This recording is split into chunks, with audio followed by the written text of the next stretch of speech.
Друзі, привіт! Готуємо білкову заварну глазур, так звану швейцарську меренгу. Це ідеальний варіант глазурі на Пасху для тих, хто боїться використовувати сирі білки.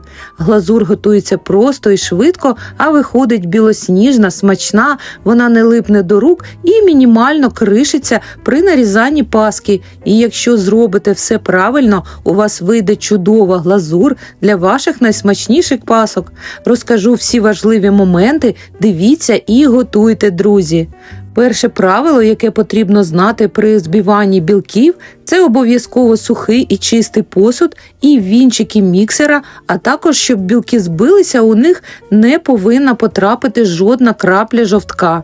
Цю глазур треба готувати на водяній бані, беремо каструлю з водою і термостійку ємність, в якій будемо заварювати глазур. В каструлю наливаємо воду і другий важливий момент – вода в каструлі не повинна торкатися дна миски, щоб білки не перегрілися. Одразу перевіряю, все нормально, ставлю каструлю на плиту і доводжу воду до кипіння. Поки вода закипає, починаю приготування. У миску додаю зважені білки, у мене 2 штуки, які залишилися після випікання пасок. Вага білка яйця СО зазвичай приблизно 30-35 грамів. Далі беру у 2 рази більше цукру, це правило для цієї меренги. Пропорції завжди 2 до 1. 1 частина білків і 2 частини цукру. Ванільний цукор, дрібка солі і ставлю на водяну баню, нагрів каструлі зменшую, щоб вода ледь кипіла.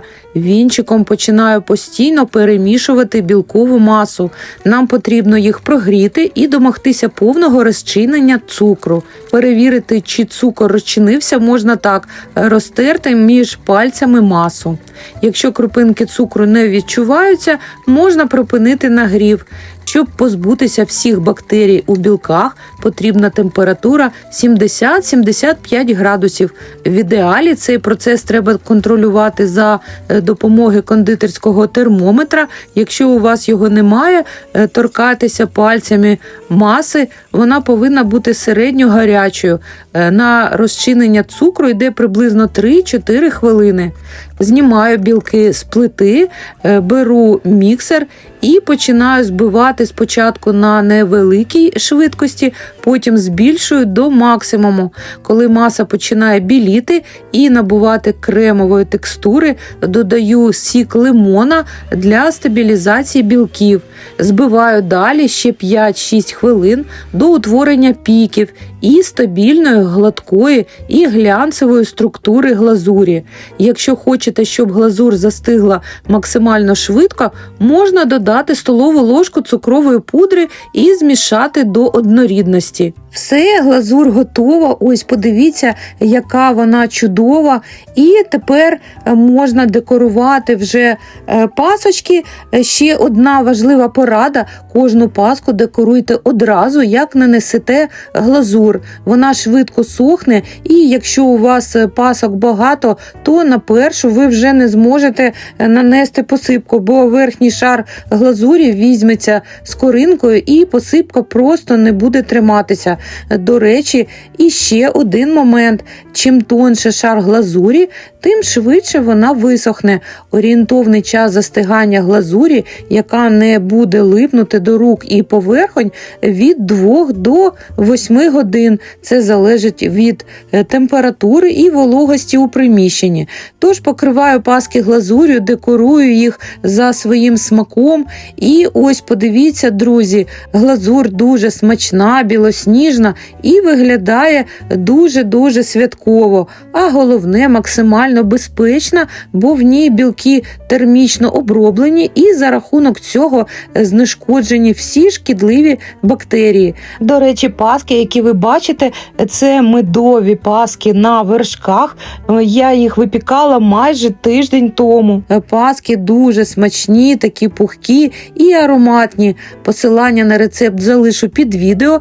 Через декілька годин одну паску розріжу і покажу, як веде себе глазур, а заодно подивимося на серединку паски, якій декілька днів.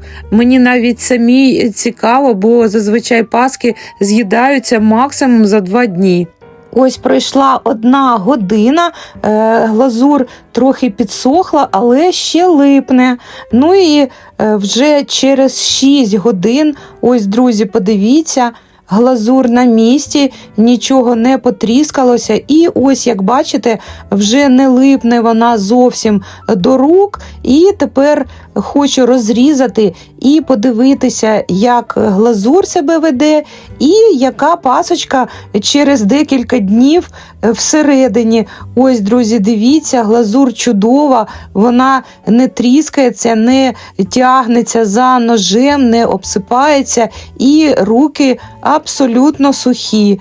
І, користуючись моментом, хочу подивитися і вам показати, наскільки чудова ця паска.